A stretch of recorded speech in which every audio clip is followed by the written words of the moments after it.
Well, welcome back. As you can see, we're not in my shop. We're in the Carnes Motorsports Auxiliary location. We snuck her in underneath the old travel ban here in New York, but motor's coming out. I got a little excited and forgot to start filming before I started pulling it out, but we're 6 bolts away. We'll have her on the ground. Stay tuned.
Well, the new mill is in there.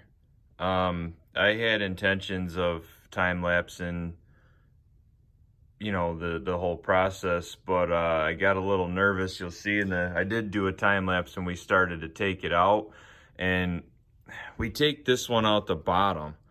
There's, just 8 bolts, and the K-member comes out, and you kind of brace that up, and we get, trans, bell housing, motor and all, and we took it out the bottom. Well, when we did that, the car's on the lift slightly cattywampus, and when we did that, she kind of wanted to do one of these numbers here, so it got a little exciting. We had to put a little block of wood under the back there, and then we used them ratchet straps, and we strapped her down on the front, and we held her on there, but it got a little interesting. So I stopped the camera. You'll see in the time lapse there, I stopped the camera, and I just we got in the zone and just didn't film much of it. But it doesn't look a whole lot different. Obviously, I reused my headers and my valve covers, my intake, my water pump, all my accessories. I mean, it'd be stupid to throw that stuff away. It has 1,500 miles on it.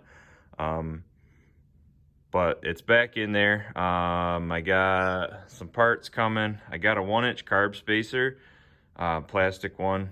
I'm running like an 1.5-inch spacer on top of my carburetor to get my air cleaner up high enough to where it doesn't hit anything.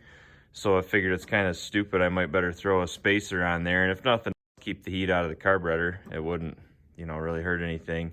I got a lot of cleaning to do under here because that intake kind of looks terrible along with water pump. But then I also had to get, obviously, studs for the carb spacer, but I also had to get a gear for this guy.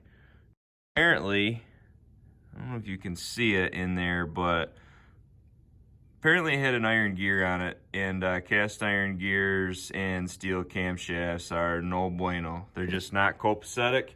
They don't like each other. This guy here, he's putting up a hell of a fight, but he's getting worn down, and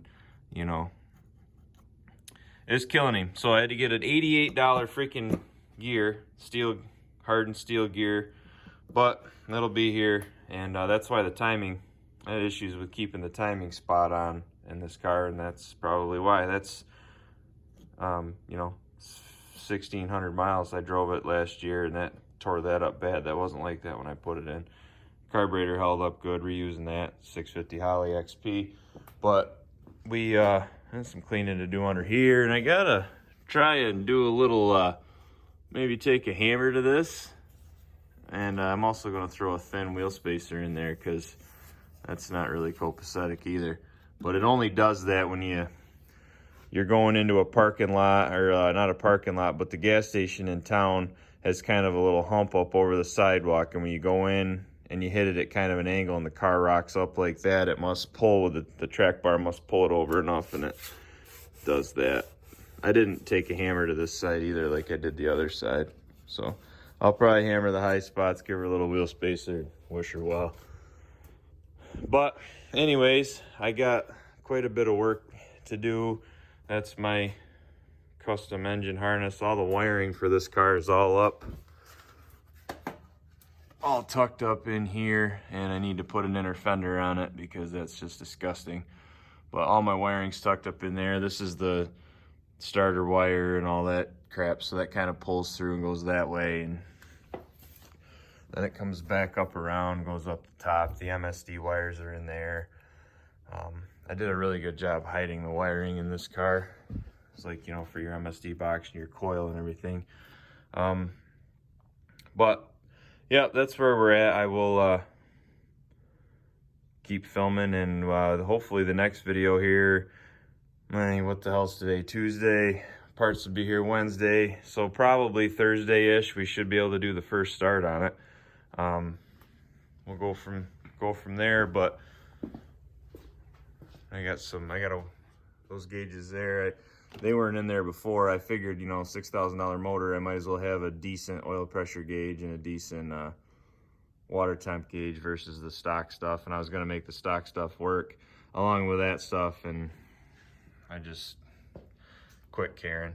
But anyways, I apologize for not filming, you know, the process, you know, time lapse and taking it out and putting it back in. But like I said, it got pretty freaking exciting when the old girl went did one of them.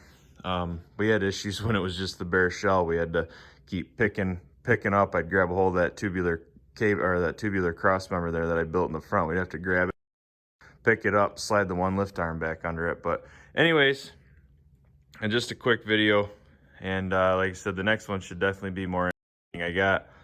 I got a lot of irons in the fire here, working like crazy. It's been nuts. I think I put in 150 160 hours of overtime since January, and trying to do all this stuff. I got my Duramax torn apart, so I'll be doing a video on rebuilding the transfer case in that.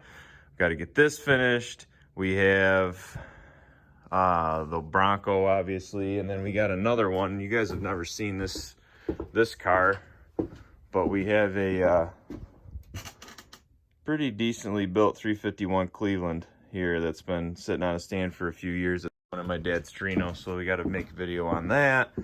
Got this whole freaking pandemic bullshit going on, so maybe all this is for nothing. Maybe we should have bought food, water, and guns instead of race cars. I don't know, but I guess we'll worry about that later. But anyways, as always, guys, thanks for watching. Thanks for subscribing. If you haven't subscribed and you know, you'd like to, I definitely wouldn't turn you away. But thanks to everybody that subscribed, and thanks to everybody that watches these videos. And yeah, as always, thanks for watching.